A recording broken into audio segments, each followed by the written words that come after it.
Hello, I'm Susan Patricelli-Regan, the host of Connecticut Valley Views.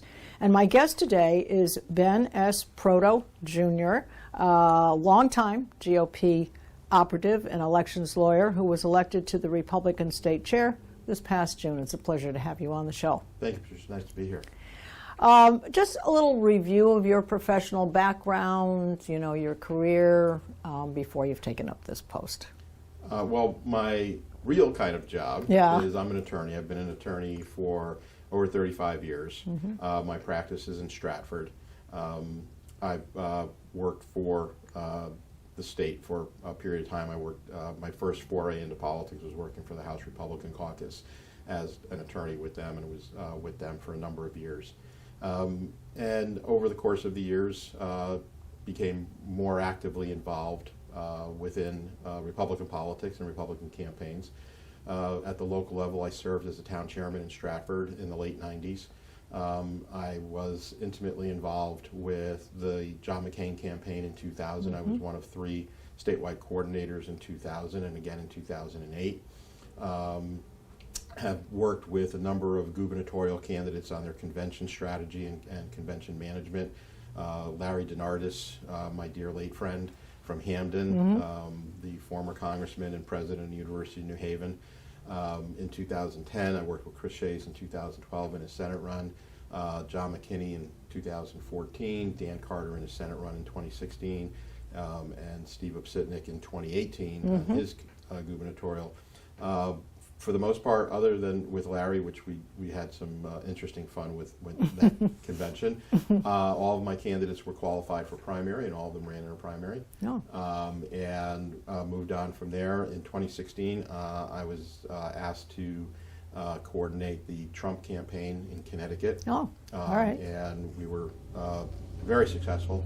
That we had a volunteer base of almost 1,000 people in the state of Connecticut, making phone calls, putting up signs, knocking on doors, things along those lines. And I've served, I've been a delegate to 3 national conventions, 2000, 2008, and 2016. I've served on the Rules Committee of the convention, the Credentials Committee of the convention.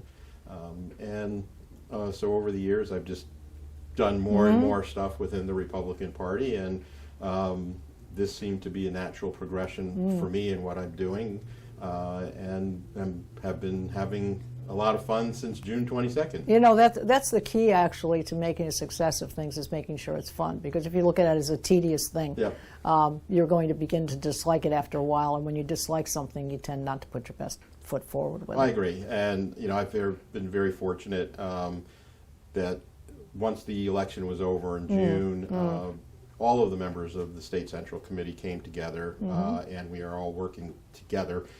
I never expected, nor did I anticipate, that I would get 100% of the vote. I didn't. Yes. I did pretty well.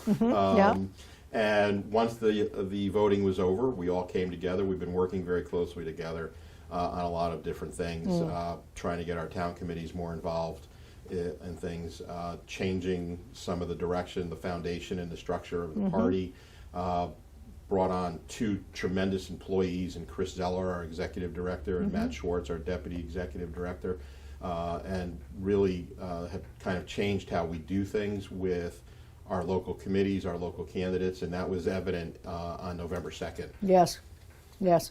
Well, in all of your campaign effort and work that you've done over the years, is there a common thread to campaigns? Could it be something, it's a lot of hard work, or it's dealing with the public? What is it that makes a campaign successful? There's got to be a key to it. Is it putting in the hours? Is it getting to the people? Or is it always a changing recipe depending on the culture that's at the moment? There's one common thread to every successful campaign. Okay. The candidate. Ah. Okay. The right candidate doesn't always mean you're going to win. Right.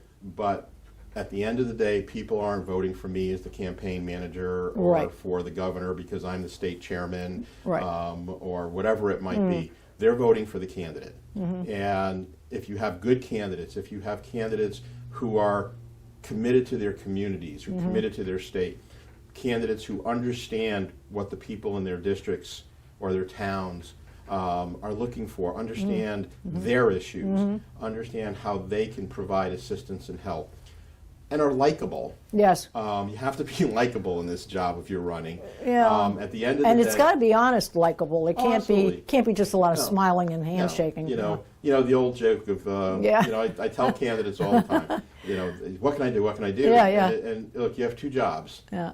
Kiss babies and shake hands. Yeah, Well, yeah. okay, we're not kissing babies Right, so much right, anymore. right, Shaking right. hands may be a Yeah, fist yeah, bump now. yeah. But it's that. Yes. It's we can bring all the digital technology we want into this. Sure. We can bring all of the TV and radio and internet and Twitter and Right, Facebook right, and Snapchat right. and TikTok and anything else you want. At the end of the day, it's knocking on somebody's door, looking them in the eye and saying, "Hi, I'm Ben Proto. I'm running for X, and I'd really like your vote." So that knocking on the door thing actually works. It's the okay. most important campaign activity a candidate in a campaign can do. Is What do you knock think on of doors. television commercials? Are they? Yeah, I mean, does that sell or not? I think Get your face out there. Well, get your face out there. TV, I think, has become somewhat less important than it has been because of the internet. True. Because so many people now are on streaming services, Right. Which don't run advertising. That's not to say that someone who is running for a Republican nomination doesn't want to be on running an ad on Fox News during Hannity or Tucker. Sure. And vice versa. If you're running on the Democratic side, you probably want to run on Rachel Maddow or Sure. an Anderson show, because that's where your base is. Of course. But I think at the end of the day, if you're looking for how do we advertise, how do we do things, you were in the private sector. We were just talking about Yes. what your previous life was like. Yes, yes. At the end of the day, the Connecticut Republican Party, the Connecticut Democratic Party, is a business. Yes, And we have a customer base. that's correct. And in fact, I will tell you, I have at least 3 different customer bases. I have my town committees, I have my elected officials, Right. and I have the voters. Yeah. And it's our job to figure out how to take our product, create our product, manage our product, market our product, sell our product, and figure out what the price point of our product is. That's exactly right. And watch the bottom line. And watch the bottom line. And the bottom line for us is votes. Sure, of course.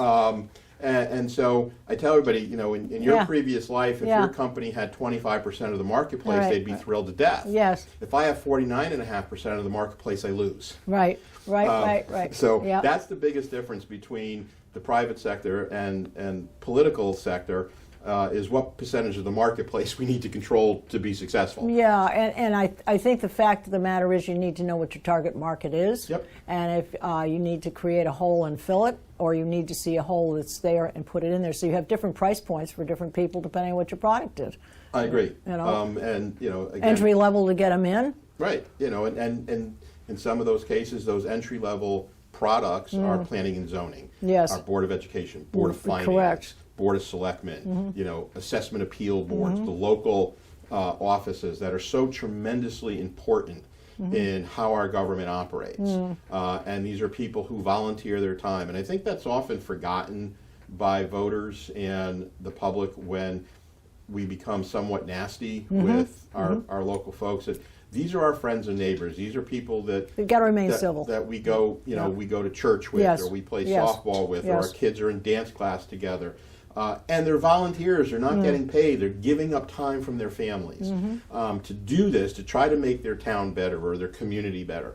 And so, interesting, the other day, Nancy DiNardo, who's the Yes. chairman of the Democratic Party, and I jointly did the Connecticut Food Share Turkey Tuesday I kickoff did together. see about that, yeah. And we Right. were both very excited to do it together. Right. That it was important for us to let people know, look, yeah, we have our political differences, but we agree on stuff. And one of the things that we agree on is we need to help folks who are hungry, people who have meal insecurities, people who are not getting the food they need, children who are not getting fed. And there are things we can do about that. And we urged our members, we urged the folks who are members of our party to go into their communities and do that. And that's important. And so if we remember that and we work with that, I think at the end of the day, we make our towns and cities better, we make our state better, we make our country better. Well, that's changing the culture, too, of how politics operates, and we know that it gets down and dirty and brass knuckles, but if you can find those things. What was the final catalyst, Ben, to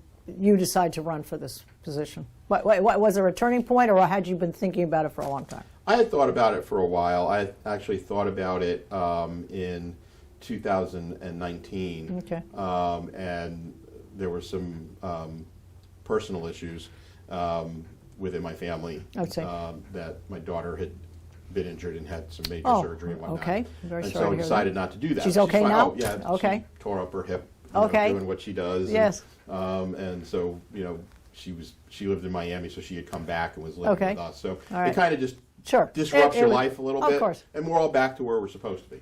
So when JR announced in October of last year that he wasn't going to run in June, I started talking to people about running for chairman. And then when he stepped down in January, we had the special election. I ran for chairman for that special, to fill the vacancy. Yep. Sue Hatfield was elected, did a great job for us through the end of June, and I was elected to a full term in June. So I don't know if there was really a turning point. I think it was more along the lines. It was an evolution. Yeah, it evolved. It seemed kind of to be the next step for me. Sure. Oftentimes in politics, there's an up or out mentality. I've done all of this. Do I want to do that same thing again, or do I want a new challenge? Sure, of course. And I wanted a new challenge. I really wanted to try to make our party stronger and better, to rebuild our foundation and our structure, to put us in a better position to be able to help our candidates be successful. I do believe that at the end of the day, if Republicans are more successful, if we have more House and Senate members, if we were to have the governor, the state of Connecticut would be run very differently, it would be managed very differently, and I think we would be in a very different position than we are today. I tell everybody all the time, prior to November 2nd, Republicans controlled just over half of the town and city halls in Connecticut. We now have we have 102 towns and cities that have Republican leadership. I will put any Republican towns against any Democratic municipals town. Were fantastic. Yep. I mean, 20 towns you turned around. 19. We flipped 19 mayor for selectmen from Democrat to Republican. I believe we had another five towns that were council manager towns, where the council is the chief political body that we flipped. And those towns, and I know as I look out over the landscape, that our Republican towns are better managed, they're better run than the Democrat towns. And I believe if we were to have a governor and a legislature with more Republicans, even a majority, that this state would be better managed and better run. Well, one of the things I think, do you think it was internally corrected that had that happen? It was the slate of people you had out, or do you think it's a national scene Biden effect that helped that red wave? I think it's a little bit of both. Again, going back to where we started the conversation, campaigns are about candidates. Yes. And as we looked around the state, we had some very good candidates running in our different towns and cities who were able to connect with their voters on that local level. I do think there were some national politics in play. I know some of my Democratic friends and some of the political scientists are kind of poo-pooing that. They weren't really poo-pooing that in 2019 or 2017 when the Democrats were doing better in the municipal elections because of the Trump effect. Is there a Biden effect? Sure, there's a Biden effect when you're sitting with a president at a 38% approval rating, with gasoline prices approaching $4 a gallon, and inflation going through the roof, interest rates going through the roof.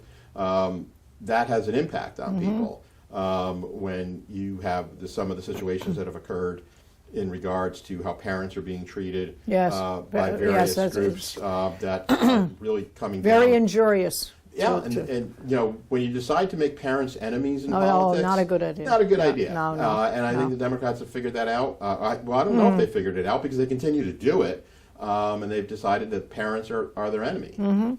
Well, all right, let's talk about one thing. I know that by some people's standards, they felt the Republican Party was lacking fundraising capabilities or activities or whatever. What do you see for the opportunities for doing that?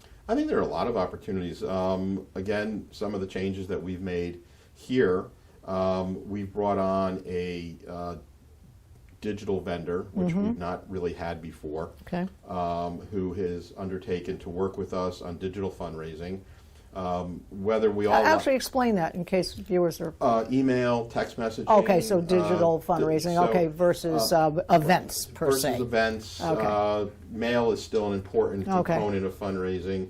Events are still, when we just had our Bush dinner Prescott Bush, yeah, couple of weeks ago, where we did very well. But we live in a digital world. And for the most part, probably most people today under the age of 50 pay their bills online, get their bills online, have auto pay, don't probably get much mail. If they do, it's junk mail. True. For the most part, their True. bills don't come in the mail anymore. And so in 2016, our digital vendor was talking about this. In 2016, 70% of all digital fundraising was done via email. In 2020, over 70% of all digital fundraising was done via text messaging. Oh. We live in, Is that because it's quickest? Or, well, or we live- what? we live in a texting world. Okay. You know, again, I have a 28-year-old daughter and Yes. a 25-year-old son. Yes. Who, if I call them, I'm not always sure they'll answer the phone. Yeah, but they will text. But they, at some point, Yes. they'll respond to that. Yes. Like most, Yes. like most. I've lived through it. You didn't answer your phone. I'm sending him a text. Right. You know, question mark, question mark. Yeah. You know, what are you doing? Yeah, I know. But that's where Yeah. people live. And Right. the interesting thing about text messaging is most people, when they get a text message, want to respond to it in some way, shape, or form. Yeah. And you know, when we do texting for campaigns, which we did a lot of texting for this past November 2nd campaign, people will respond, Okay. and they may not be nice responses, Yeah. which are just as important to us as the people who tell us they love us and they're voting for us. Okay. It's always good to know who's not supporting Sure, you, sure. and who is supporting you. Yes, I agree. Yes, you need to have the landscape. And you need to have a landscape. Yeah. It also allows you to better use of your resources. Yes. And to better understand, you know, if you do a particular message and you get a lot of people Yeah. coming back at Right, you right. in a negative way, maybe we need to look at how we're messaging this. That's true. So, Well, that's a good segue. Okay, so messaging now. Now, you said that, you know, it's important for the candidate to be likable, and the candidate's the key thing. You're selling, it's a product you're selling, and so forth. The messaging for the Republican Party, now, is it going to be a three-part? It's going to be for certain segments of society, we're going to message this way. Is it going to be you've got a special message for the unaffiliated who you're hoping to capture going forward in elections coming up in 2022? Is it you're going to your own speaking to the choir messaging, or is it a message that you hope will be the overall umbrella that will represent the Republican Party to its very best? I think it's some of all of that. Okay. Connecticut is a very unique state in a lot of ways. The way we are most unique is we have 169 towns. We don't have counties. We are, along with Rhode Island, the only two states in the country that don't utilize county government. So that makes us unique in that regard. And by way of example, I've got 169 town committees, and that means I have 169 town chairmen. State of New York, which is roughly 6 times our size, has 63 counties and 63 county chairmen. Oh. So if you're running for office, Right. you're dealing with the counties. Right.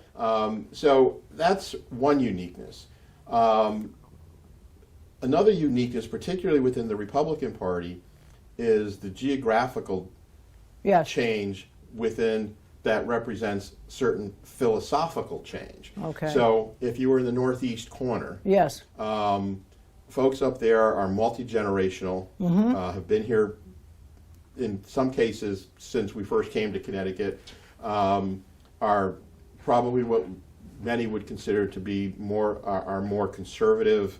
And we can then go down to southwestern Connecticut, to Darien and New Canaan or Right. Stamford or Greenwich or Wilton, Right. where you have probably what some in our party would call liberals, but they would be probably more moderate. And the interesting thing about each of those Republicans is they each get a vote at the convention to nominate a governor or a U.S. Right, senator. right. And so you have to understand how you talk to those two groups of people, those two Republicans in different parts of the state, who you need each of their votes. Right. But are Without being approaching- hypocritical. Without being hypocritical. Yeah. Being honest and truthful, Yes. as you said, and true to Keep yourself. your and integrity, And, yeah. true to your beliefs, and be able to talk to them. So oftentimes, the issue is the same. Mm-hmm. The message and the delivery of the message may be different. And then, of course, if you're going to win in Connecticut, whether you're a Democrat or a Republican, the large group of voters, unaffiliated, are a whole different breed. Yes. And, understanding them and what is important to them, again, with being honest and truthful to yourself and to your beliefs, is a different way to talk with them. And so we begin to look at groups of people, and we begin to target different different groups. A New Haven is very different than a Brantford. Right. But they're only 10 miles apart. East Haven is between them. But those are very different groups of people. Yeah. Great people, wonderful people, Yes. but different. Yeah. And so how do you talk to New Haven and Brantford at the same time? Yeah, I think one of the things about COVID that has, when a group of people who are diverse, let's say diverse, and they're thinking about life in general and what they see as their aspirations, as it were, personally, professionally, and whatever. When a common enemy, the day the Earth stood still is an old movie, and some alien came down. Well, now the whole world has got this one enemy. Okay, it's a common thing. COVID could be looked at that way. And when COVID came and it interrupted jobs and it interrupted school and it interrupted transportation and people getting together, and people were all suffering the same kinds of things and couldn't see their family and loss of loved ones in nursing homes and stuff, that became the common enemy. And so therefore there is that opportunity to say, okay, how do we address that? Is that going to be some part of the Republican message in a way of how to restore the economic? Much like your movie, The Day the Earth Stood Still, it's a great old science. You notice how I grabbed that right back? It's a great old science fiction Because it's movie, a great movie, which was remade with Keanu Reeves. Yes, yes. What was interesting about it, you're right, there was a common enemy. Right. But large groups of people had different ideas as to how to deal with that common enemy. Quite true. And that didn't mean that one group was right and all the other groups were wrong. And so as you look at what we've talked about, one of the things that Republicans have talked about is the concept of freedom, and we believe that we have certain personal rights. And look, Patrice, I've said this, and some of my members get upset when I say this. I readily tell everybody I'm vaccinated. I think vaccination is the single best thing we can do to fight this virus. Got it. I don't think that the government should say to you, you must stick a needle in your arm. That's your choice.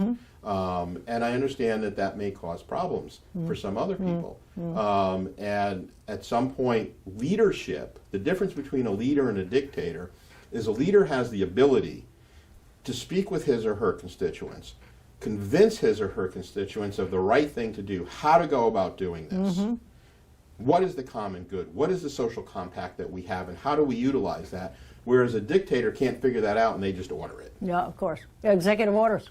Executive orders. When you're getting into double letters on executive orders, right. You're putting out a lot of executive orders. That's true. And when you look at Connecticut, we are one of the few states, and I think maybe the only state in the Northeast where the governor still has executive power.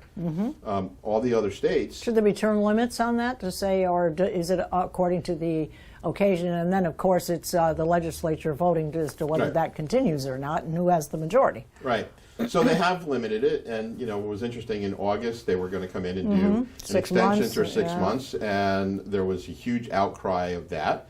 and they reduced it to 2 months. And then at the end of 2 months, they came back and did it till February. Yeah. And the thing that I think bothers me the most, and this kind of goes back to my days of working in the legislature, Yes. is the legislature, and the Democrats in particular, willingly and knowingly gave up their co-equal branch status Oh. and turned everything over to a single Right. executive. Right. And that's not how our system is set up. We have 3 co-equal branches of government for a reason. And when you as the legislator, when you as the representative of the people, the closest to the people in state government say, nope, Yeah. you do it, I'm Right. not going to do it, Right. Right. that's an abdication in my mind. Yeah. Because at the same time, none of them gave up their salary. No. None of them gave up their pension benefits. None of them gave up their health care coverage. They just gave up the They just gave up the responsibility. responsibility in Yeah. their job. Yeah. Exactly. And then and- they can't be accountable for anything later if Well, it's all gone wrong. Right. So, then you get to sit there and go, when the executive orders that worked, you get to say, well, I gave it to Yeah, them. yeah, yeah. And when the executive orders didn't work, say, I had nothing to do with it. Yeah. And it's hypocritical in my Yes, mind. yes. And I think that bothered me personally more than anything else. I get the Democrats have the votes to do what they want. They were elected. They have the majority. They can do what they want. That, to the victors goes the spoils. Yes. I don't believe they ever should have walked away. There was ways to do this, and they should have been there legislating these things as the representatives of the people closest to the people. Yes. We believe in government closest to the people. Governs best. Yeah. It's really been a case of the tail wagging the dog. Yep. And I do think that there is a common thread amongst people that they feel, because of a lot of the things that have happened and the government overreach and so forth, that they're reaching too far, too deep. And I think that's where the garnering going forward for unaffiliated voters are, because Right. that is where I think the continued red wave is a possibility. And I think, where they really You've just lost touch- touched the nerve, Yeah. just a little, one too many times, Right. and now you're rubbing salt into the wound. Right. And that was the whole, they took it to the extreme when they decided that parents were villains. Yes. And, the thing that bothered me the most during this campaign cycle was the cartoon that the Senate Democrats put out. And it was right around Halloween, and it was a cartoon of a woman asking people dressed up as Freddy Krueger and Oh, Pennywise right. Clown and Leatherface and Michael Yeah. Myers, hey, are you going trick-or-treating? Right, They go, right. no, we're going to a Board of Ed meeting. Yeah. And that just said to me Yeah. that they view parents as monsters and villains. Yeah. And as opposed to people who care about their children Yeah. and want what's best for their children. Well, it's really been interesting, and Yes, I it appreciate your candidness about the subject matter. And I want to give the website so they can follow what's happening with the GOP going forward. It's very simple. It's ct.gop. I want to thank you very much for your time today, Ben. And I want to remind all of the folks out there to see all of our shows, and that's on ctvalleyviews.com. This is Susan Patricelli-Regan. Thank you for joining me today with my guest, Ben Proto. Thank you.